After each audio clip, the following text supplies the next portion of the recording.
कहानी पसंद आए तो लाइक सब्सक्राइब जरूर करें। विजय और राधा उन्हें गेट तक छोड़ने चले गए। दादू दादी को बहुत बुरा लग रहा था, लेकिन मेहमानों के बीच उसे कुछ कहना सही नहीं होता। जीजू तो बस मोना के डांस में खोए हुए थे और बेचारा अक्षत सर पकड़कर बैठा था। धीरे धीरे करके सभी मेहमान जा चुके थे। बस अक्षत की फैमिली, शुभ और मोना बचे थे। मोना के घर से फोन आने पर उसने अक्षत से कहा, बेबी मुझे घर छोड़ दो ना प्लीज। मोना, मैं नहीं जा पाऊंगा, मैं तुम्हारे लिए ओला मंगवा देता हूँ। अक्षत ने अपनी जेब से फोन निकालते हुए कहा, नो थैंक्स, मैं खुद चली जाऊंगी। मोना ने उखड़े स्वर में कहा और वहां से चली गई। उसके जाने के बाद अक्षत ने राहत की सांस ली और वापस गार्डन में आ गया, जहाँ दादू दादी, तनु, जीजू, अर्जुन, मीरा, शुभ और विजय बैठे हुए थे। अक्षत के गार्डन के बीचों बीच कुछ लकड़ियां जलाई और सबको आवाज लगाकर कहा, यहाँ आओ। सभी वहां आकर गोला बनाकर बैठ गए। निधि भी कपड़े चेंज करके आ गई। राधा काव्य को सुलाने अंदर गई। सब खामोश बैठे थे। तभी जीजू ने कहा, सबने डांस किया पर मीरा ने नहीं किया। अब बताओ इसे क्या सजा दी जाए। जीजू, मीरा बहुत अच्छा गाती है। मीरा के बिल्कुल सामने बैठे अक्षत ने कहा, तुम्हें बड़ा पता है इनके बारे में, और तुमने कहाँ सुन लिया? हम लोगों ने तो कभी नहीं सुना मीरा को गाते हुए। तनु ने टोन मारते हुए कहा, अरे दी, घर में एक बार अंतराक्षरी में सुना था मैंने, इसलिए कह दिया। अक्षत ने झेपते हुए कहा, मेरा बेटा सुना दो फिर कुछ। विजय ने बड़े प्यार से कहा। तब तक राधा भी आकर उनके बगल में बैठ गई। सभी मीरा की ओर देखने लगे तो उसने कहा, आप सब लोग ऐसे देखेंगे तो हम गा नहीं पाएंगे। सभी हंसने लगे और इधर उधर देखने लगे, लेकिन अक्षत की आंखों तो बस मीरा पर ही टिकी थी। आज वह उसे रोजाना से ज्यादा प्यारी लग रही थी और मासूम भी।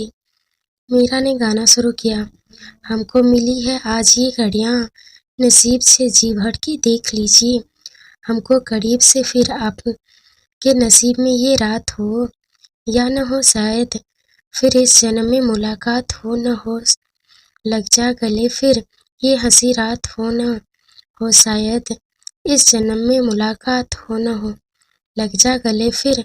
सभी उस गाने में गुम से हो गए। ऐसा लगा जैसे वक्त रुक गया। मीरा की आवाज भी उसकी ही तरह खूबसूरत थी, जिसे सुनकर सभी यादों में खो गए। जैसे ही मीरा रुकी, जीजू ने कहा, अरे बस भी करो, और कितनी बार दिल जीतोगी यार। हम थकान भरे दिन के बाद ऐसा गाना सुनकर सच में सुकून मिल रहा है। विजय ने कहा, भाई मीरा, तुमने तो आज पुराने दिनों की याद दिला दी। दादू ने कहा तो मीरा मुस्कुरा उठी और फिर कहा, बहुत बहुत धन्यवाद दादू, रात बहुत हो गई है, अब आप सबको चलकर आराम करना चाहिए। हाँ, ये सही कहा तुमने, दादू ने कहा तो सभी उठकर वहां से अंदर जाने लगे। शुभ, चल तुझे घर छोड़ देता हूँ, अक्षत ने घड़ी में वक्त देखते हुए कहा, जिसमें रात के 11:30 बज रहे थे। अक्षत ने गाड़ी निकाली और शुभ को घर छोड़ने चला गया। सबके जाने के बाद मीरा भी जाने लगी। तभी उसकी नज़र गार्डन में काम कर रहे रघु पर गई। मीरा उसके पास आई और कहा, रघु भैया। जी दीदी, रघु ने कहा। उसके चेहरे से साफ जाहिर हो रहा था कि वो काफी थका हुआ है। मीरा ने उसके बुझे चेहरे को देखा और कहा, खाना खाया आपने? बस ये सब रखकर खा ही रहा हूँ, रघु ने मरी हुई आवाज में कहा। छोड़िए ये सब और चलिए। मीरा ने रघु का हाथ पकड़ा और उसे लेकर एक टेबल के पास आई। उसने रघु से बैठने को कहा। उसके हाथ पर धूल और एक खाली प्लेट लाकर उसने सामने रख दी। मीरा खाने का सामान लाई और एक एक करके उसकी प्लेट में रखने लगी। सब रखने के बाद उसने रघु से खाने को कहा तो रघु की आंखों में आंसू छलक आए।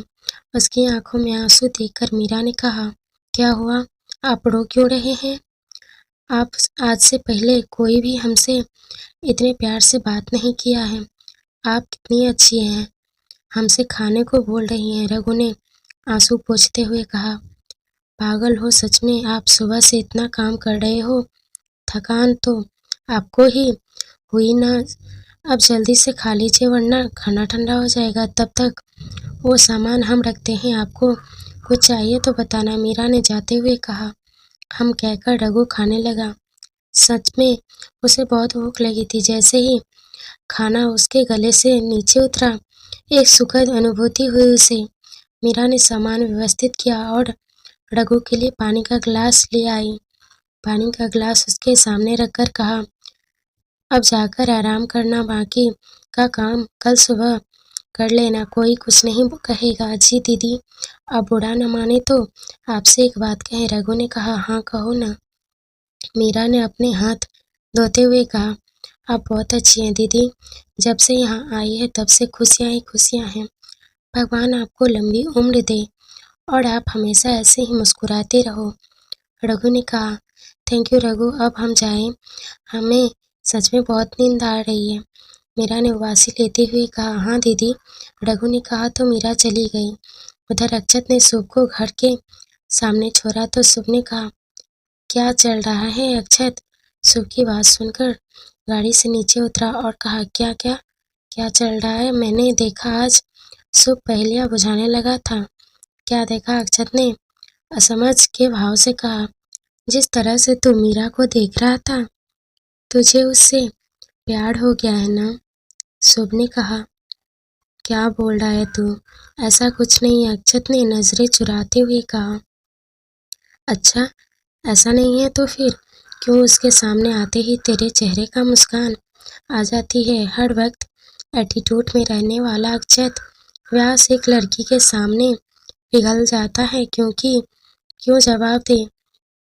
आज भी जब वो गाना गा रही थी तब कैसे देख रहा था तू? उसे पल के झपकाना तक भूल गया था। शुभ ने कहा। अक्षत खामोश हो गया तो शुभ ने कहा, मैं तुझे बचपन से जानता हूँ यार, आज तक तेरी आंखों में किसी लड़की के लिए इतना प्यार नहीं देखा है मैंने, लेकिन मीरा वो लड़की है, मुझे जाना चाहिए। अच्छे जैसे ही जाने के लिए मुड़ा, शुभ ने गुस्से से कहा, कब तक तू उसे गलती के लिए खुद को सजा देता रहेगा? तू भी जानता है कि तू मोना के साथ क्यों है। तू उस प्यार से प्यार नहीं करता, ना ही पसंद करता है। खत्म क्यों नहीं कर देता ये सब? अक्षत पलटा और शुभ का चेहरा अपने हाथों में लेकर कहा, इतना सब मत सोचकर, कल सुबह तैयार रहना, सिन्हा सर से मिलना है। Good night. अक्षत चला गया और शुभ बस वहीं खड़े उसे जाते देखता रहा। मीरा जैसे ही ऊपर आई, उसने देखा उसके कमरे में निधि, तनुथी और काव्या सोए हुए हैं। वहाँ जगह कम थी, वो लोग नींद से ना जाग जाए सोचकर मीरा ने हल्के से दरवाज़ा वापस बंद कर दिया और बाहर आ गई। पहले उसने नीचे जाने का सोच, लेकिन नीचे वह किसी को परेशान नहीं करना चाहती थी। कमरे के बाहर खड़ी वह सोच रही थी कि सामने बरामदे में पड़ा सोफा उसे खाली दिखा। मीरा वहां आई और लेट गई। आज की रात उसे यहीं सोना था। सर्दी कम थी इसीलिए इतनी परेशानी नहीं हुई। लेटने के कुछ देर बाद ही उसे नींद आ गई। अक्षत घर आया, उसने गाड़ी पार्किंग में लगाई और ऊपर चला आया। शुभ की बातें अभी भी उसके दिमाग में चल रही थी। चलते हुए वह ऊपर आया, जैसे ही उसकी नज़र सोई हुई मीरा पर गई, अक्षत उसके पास आया। मीरा सो रही थी। ठंड की वजह से वह खुद में सिमटी जा रही थी। उसके गाल ठंड से लाल हो चुके थे। अक्षत और अंदर गया, अपने ब्लैंकेट ले आया और मीरा को ढा दी। कुछ देर वह खड़े खड़े उसे देखता रहा और फिर अपने कमरे में चला गया। थकान की वजह से उसे भी नींद। अगली ही सुबह मीरा उठी तो उसने खुद को ब्लैंकेट में पाया, जिसमें से मेल परफ्यूम की स्मेल आ रही थी। मीरा उठी और अपने कमरे में चली गई। नहाकर वह नीचे आई तो उसने देखा तनुदी और सोमी जीजू जाने की तैयारी करने लगे। उन्हें जल्दी निकलना था। राधा के ने उनके लिए सफ़र में खाने के लिए सूखा नाश्ता बनाकर पैक कर दिया। राधा और विजय ने दोनों को ढेर सारे तोहफे दिए और रुकने को कहा, लेकिन जीजू के ऑफिस की छुट्टी ना होने की वजह से उन्हें जाना पड़ रहा था। शादी में एक हफ्ते पहले ही आने का बोल दिया उन्होंने। काव्या को मीरा को छोड़ ही नहीं रही थी। सारी तैयारियां होने के बाद उन्होंने अपना सामान गाड़ी में रखा और सबसे विदा लेकर बैठ गए। अर्जुन उन्हें स्टेशन छोड़ने जा रहा था। काव्या को रोता देखकर मीरा थोड़ा उदास हो गई, लेकिन सुमित ने कहा कि वो जल्दी ही वापस आएंगे। गाड़ी चली गई, सभी अंदर आ गए। निधि भी तैयार होकर नीचे चली आई। दोनों ने नाश्ता किया और कॉलेज के लिए निकल गई। विजय घर पर ही रुक गए। कॉलेज पहुंचकर मीरा को पता चला कि एग्जाम्स की डेट आ चुकी है और इन कुछ दिनों में उसने कुछ नहीं पढ़ा है। क्लास लेने के बाद वह बाहर ग्राउंड में आई और खाली पड़ी टेबल पर बैठ गई।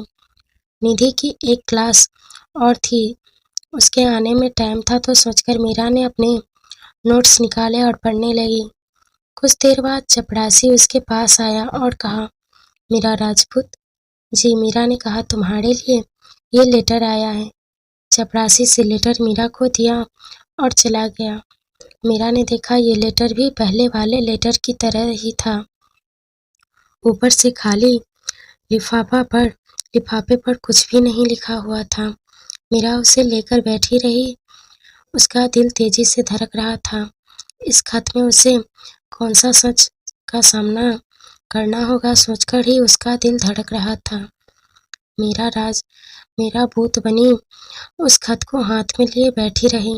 कुछ देर बाद निधि आई। उसके हाथ में खत देकर कहा, ये क्या है? मीरा ने बुझी आंखों में निधि की ओर देखा और कहा, माँ का भेजा हुआ दूसरा खत। मीरा को सावित्री का दूसरा खत मिला। निधि ने खत देकर कहा, खोलो इसे और पढ़ो, हो सकता है इसमें तुम्हें तुम्हारे सवालों का जवाब मिल जाए। मीरा ने कांपते हाथों से खत को खोला और पढ़ने लगी। प्रिय मीरा, जानती हूँ ये खत पढ़ने से तुम घबरा रही हो। तुम सोच रही होगी कि अब कौन सा सच तुम्हारे सामने आने वाला है, लेकिन यकीन मानो ये सभी सच तुम्हारे लिए जानना बहुत जरूरी है। अब तक तुम एक सुरक्षित जगह पहुंच चुकी होगी, जैसा कि मैं चाहती थी, और इसीलिए मैं तुम्हें ये सच बताने जा रही हूँ। तुम मुझसे हमेशा एक सवाल करती थी कि मेरे पिता कौन हैं, और मैंने हमेशा कहा कि वो इस दुनिया में नहीं है। विपरीत इसके मैं हमेशा गले में मंगलसूत्र और मांग में सिंदूर लगाकर रहती थी। जब भी तुम्हारी सवालों से भरी आंखें देखती थी तो अंदर ही अंदर बहुत घुटन होती थी कि तुम्हें सब बता दूं, पर वो सही वक्त नहीं था। मीरा, तुम्हारे पिता जिंदा हैं। मीरा, वो इसी दुनिया में हैं, लेकिन कुछ वजहों से मैंने तुम्हें उनसे हमेशा दूर रखा। मैं हमेशा तुम्हें उस काले सच से दूर रखना चाहती थी। सच क्या है ये जानने के लिए तुम्हें एक बार फिर अपने पुराने घर जाना होगा। उस घर के कमरे का वो बक्सा जिसे मैंने तुम्हें कभी छूने तक नहीं दिया, उसे खोलना होगा। मुझसे जुड़ा हर सच तुम्हें वही मिलेगा। मेरा वो सब मैं इस खत में नहीं लिख सकती। जैसे ही तुम भोपाल पहुंचोगी तुम्हें उस बक्से की चाबियां मिल जाएंगी। सच जानने के बाद जो फैसला तुम लोगी उससे तुम्हारी जिंदगी का आगे का सफर तय होगा। तुम्हारी माँ सावित्री शर्मा। मीरा ने खत पढ़ा और निधि की ओर बढ़ा दिया। निधि ने खत पढ़ा और मीरा के कंधे पर हाथ रखते हुए कहा, तुम्हें भोपाल जाना चाहिए। मीरा, हो सकता है वहां जाकर तुम्हें सच का पता चले, और कितनी खुशी की बात है कि तुम्हारे पापा भी जिंदा है। मीरा को खामोश देखकर निधि ने फिर कहा, क्या हुआ मीरा, क्या तुम खुश नहीं हो? मीरा ने उदास नजरों से निधि की ओर देखा और कहने लगी, निधि, हमें समझ नहीं आ रहा कि माँ के जाने के बाद इन खतों का मिलना ऐसा क्यों हो रहा है। हो सकता है आंटी मरने से पहले तुम्हारा सारा सच बताना चाहती हो और उन्होंने ये सब लिखे हो। निधि ने कहा, नहीं निधि, अगर उन्होंने ये खत लिखे होते तो ये बिना पते के हमारे पास कैसे पहुंचते। देखो, लिफाफे पर कोई एड्रेस नहीं लिखा है, तो फिर कैसे ये खत सीधा हमारे पास पहुंच जाता है। मीरा ने कहा। मीरा की बात सुनकर निधि